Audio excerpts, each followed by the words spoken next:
नमस्कार दोस्तों, आप सभी दोस्तों का आपके अपने परिवार यूट्यूब चैनल स्टडीपुर पर स्वागत करते हैं।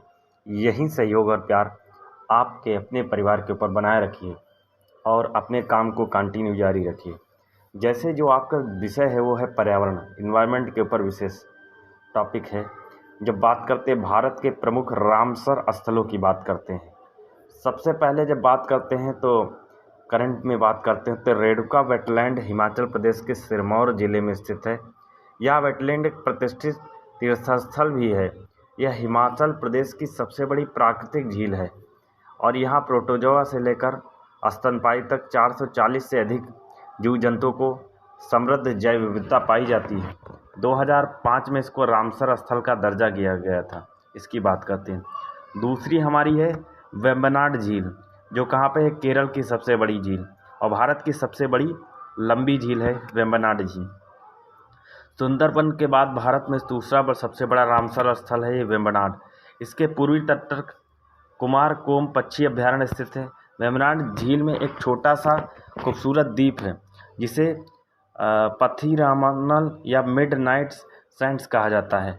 19 अगस्त 2002 में इसको रामसर स्थल का दर्जा दिया गया था।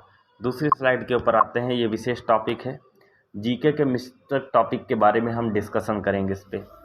तो जैसे हमारा टॉपिक है, बात करते हैं हम जहाँ पर बात करते हैं परमार वंश की। परमार वंश का संस्थापक उपेंद्र राज एक कृष्णराज था। इसकी राजधानी धान नगरी थी। पहले परमारों की राजधानी उज्जैन हुआ करती थी। इस वंश का महान शासक राजा भोज था। भोज को कविराज की उपाधि से नाम नवाजा जाता था। इसे भोजपुर झील या भोजपुर नगर की स्थापना की।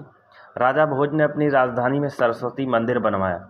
राजा भोज ने त्रिभुवन नारायण मंदिर का निर्माण चित्तौड़ में करवाया था।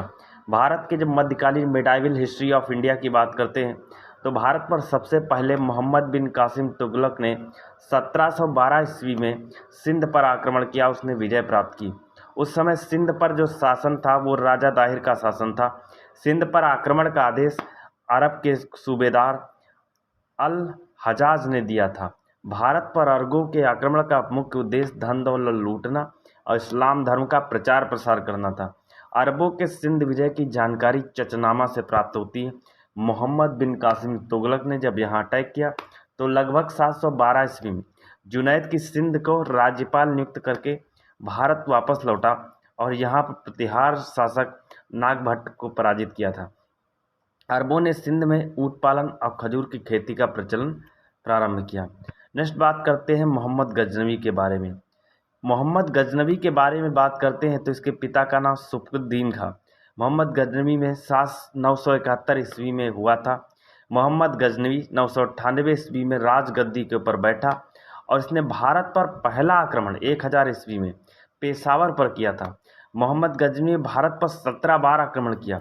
उसके आक्रमण का प्रमुख उद्देश्य था धन को लूटना। मोहम्मद गजनवी एक मूर्ति भंजक आक्रमणकारी था।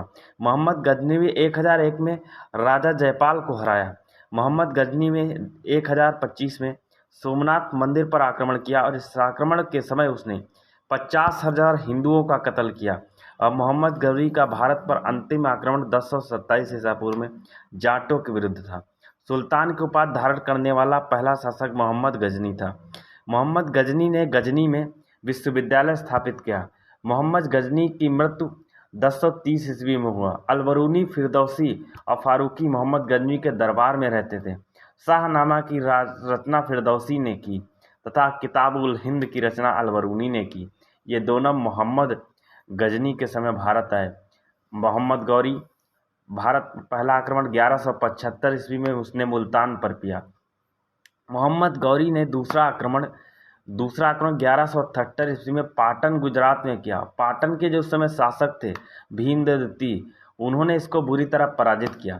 फिर मोहम्मद गौरी अपने स्थान पर गया और उसके बाद जब भारत के अंदर आया 1193 ईस्वी में, जिसने दिल्ली को अपनी राजधानी बनाया।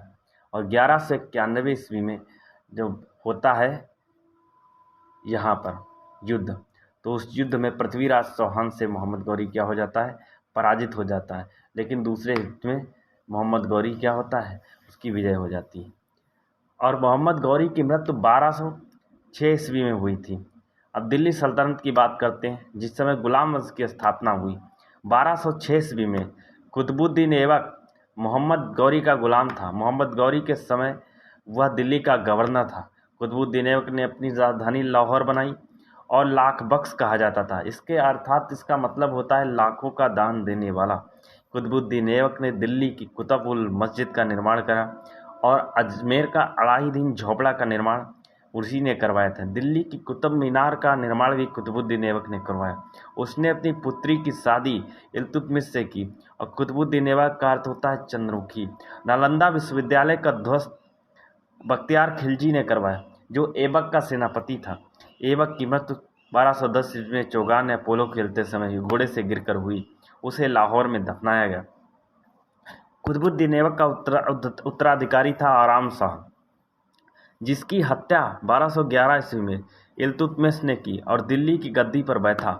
एकता प्रणाली इल्तुतमिश ने चलाई, वहीं दिल्ली सल्तनत का वास्तविक संस्थापक था।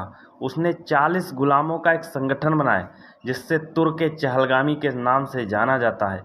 इल्तुतमिश तुर्क था। इल्तुतमिश ने सबसे पहले शुद्ध अरबी सिक्के जारी किए।